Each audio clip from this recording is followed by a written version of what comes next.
I did a video a while back on Alex Lifeson's guitar history, and I'm going to post that video in a link in the area below for some reference for you.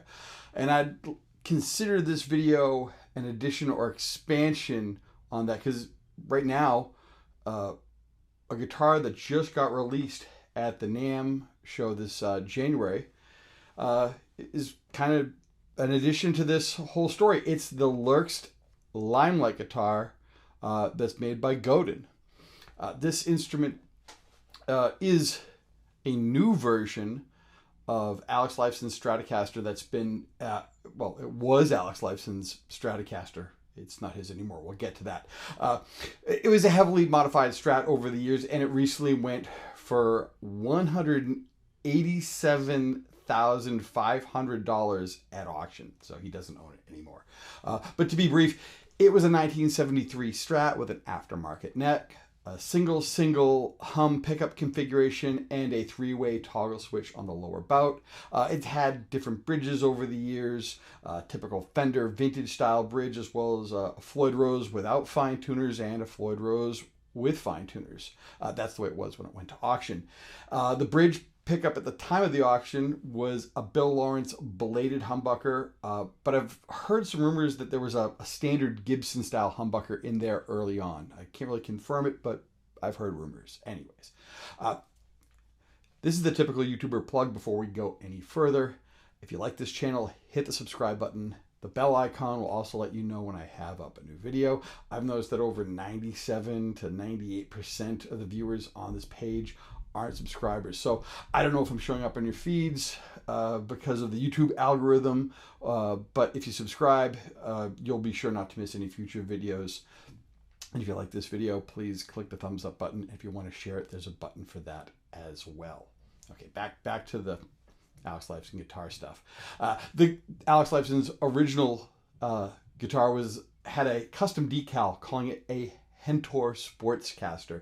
It was named in honor of their producer Peter Henderson, and this guitar got a lot of use in the early 80s from around the post-Hemispheres era up until Hold Your Fire, which after that Alex was involved with the Signature Guitar Company.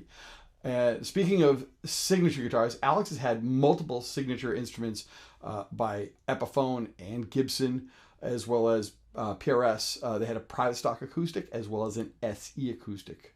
But there really wasn't a signature super Strat type of guitar until now. In 2023, Alex was on Chris Shiflett's podcast or video series for Premier Guitar called Shredding with Shifty, and Alex on the video, he was cradling a red super Strat with his Lifson logo on the headstock. So we all knew something was up, and Godin made it official at the 2024 NAMM show with not one, but two Alex Lifeson models. Godin being a Canadian company, this kind of makes sense to partner with Alex on this venture, and they're based up in Quebec. The big difference between these two guitars is the bridge setup. Otherwise, the specs are the same. One version has a non-locking Vega trem system, and the other is a Floyd Rose. The body is swamp ash, and it's finished off in a cream color called Limelight Cream. It's 25.5-inch scale length, maple neck, ebony fingerboard, and has 22 medium-sized stainless steel frets. Electronics-wise, it has a double blade humbucker in the bridge using stainless steel blades and Alnico magnets, along with two single coils. The pickups are done by Mojo Tone and has a master volume, a master tone, and a toggle on the lower bout. And it all resides on a black pickguard. And just like Alex's guitar back in the day, the input jack is inverted. Now, I've heard the neck shape is kind of like a D shape, and it really does sound like a great refined version of what Alex used for many years during those recordings and live. The choices of bridges are great. I've played a Vega trem on a different instrument at last year's NAMM show, and it's pretty impressive. And it gives players an option that might not want a Floyd Rose. So that's really kind of cool. You can get a good trem system that's modern and you don't have to go with a locking system, and it's not just throwing on a vintage style Fender-ish trem. When the red guitar made its appearance, it definitely piqued my interest. Now, I have no need for another Strat type guitar with a Floyd, and I was afraid I was just going to get one anyways because I'm a huge Rush fan, and I consider Alex a big influence on my playing. But the big thing on this new guitar is the price tag, and as of now, it's listed at $4,000 street price, and that really killed the idea of me getting one. And here's why. Bolt-on Strat type guitars or parts casters, regardless of the manufacturer, they're pretty simple design. It's been around since 1954, and the engineering has pretty much been worked out overall. So if you're going to get a really quality version that that the price makes sense, in for a North American model guitar. Now, for example, I'll get to that right now. So a Fender American Performer Stratocaster comes in at $1,449. Makes sense. G&L has a legacy HSS guitar that comes in at $1,725.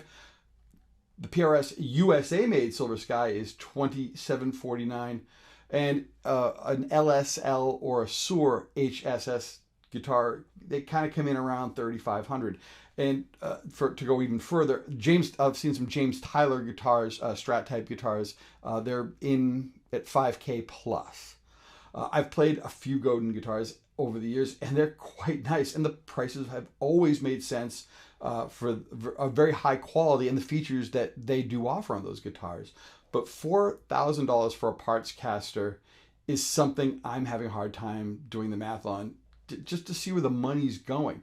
I've played some of the higher priced parts casters and guitars I mentioned, and the quality materials and attention to details make sense on something like an LSL or a Sur, because of maybe you get a flame maple top, or maybe they've got some special pickups in there. Same thing with the Tyler guitars. They're multi-stage finishes and their electronics are very advanced. I get that will push the cost past $5,000 on something like that. And I get that those guitars are all small, I would call craft builder, boutique companies that do very small runs. They're not like Fender. They're even not like, a lot of these aren't even like PRS, where they're a small group of a small team really putting these together. And I have a tough time seeing a Godin go for $4,000 when you can see how, like a Sur that goes for a bit less, and I think you get a little bit more. Now, I know prices are getting up there for everything these days, but I haven't seen other manufacturers get this close for price for a guitar like the Limelight. So it kind of doesn't make sense. So it makes me question, who is this guitar for? A diehard Rush fan or a collector, or maybe just a guitar collector in general? Well, I don't think Godin's going to be selling or possibly even making a ton of these. Personally, I would love to have a guitar that's connected to one of my favorite players that I could actually gig with and use in rehearsals and just, for enjoyment for what it is. But this is way out of my budget for what it is. I don't think this is going to be something we're going to see a lot of bands use live, and I don't even think there'll be a lot of Rush tribute bands having one of these on stage as well. It's because just that price doesn't make sense. Even the signature Gibson Les Pauls that had come out, those weren't that much more outrageously priced compared to a stock Les Paul. They were still, you paid a little bit for the differences that came with that guitar, but you weren't overpaying. And this is where it made sense for Gibson. I was like, okay, I see where that price goes to, but for the Godin, I still can't wrap my head around it. Now, as it was mentioned at this year's NAMM show, and that's when Godin made the big announcement, and almost every social media comment I've seen relating to this guitar is in regards to the price, and not in a good way. I'm not the only one that has a hard time wrapping my head around this facet. I'm sure it's very well made, and I'm sure, and the people at Mojotone and Godin certainly deserve proper compensation for their excellent work. But it still leaves me scratching my head. So I was excited, and then I was bummed. But then I realized I could very easily go to Warmoth's website and build my own Hentor Sportscaster tribute guitar for probably about under half of what Godin's asking. I could also easily get a very nice, inexpensive Strat type guitar, whether it's new or used, just like kind of right off the rack, and mod it to the Hentor specifications. And that wouldn't break the bank either. In fact, Mojotone offers up a pre-wired pickguard assembly for, I think, just under $450. And that's very reasonable when you consider what you're getting. Yeah, I've seen fully loaded Seymour Duncan pickguards that are like 300 or so anyway. So that's kind of, for a little bit more, you're getting a smaller company and getting something very specific. Yeah, that I could see doing. And considering that that's what, basically Alex took a Stratocaster and modified it to his needs, and that's, what he did to bring the Hentor Sportscaster to life, I'm thinking that might not be a bad option. Well, for anybody, really. But anyways, let me know what you guys think in the comment section below. I'd love to hear your thoughts on this. And if there's someone that can maybe clear this up for me where I'm missing out on some sort of value or something like that, please let me know in the comment section below. I'd love to hear from you. Anyways, thanks for watching. I'll see you soon. Take care.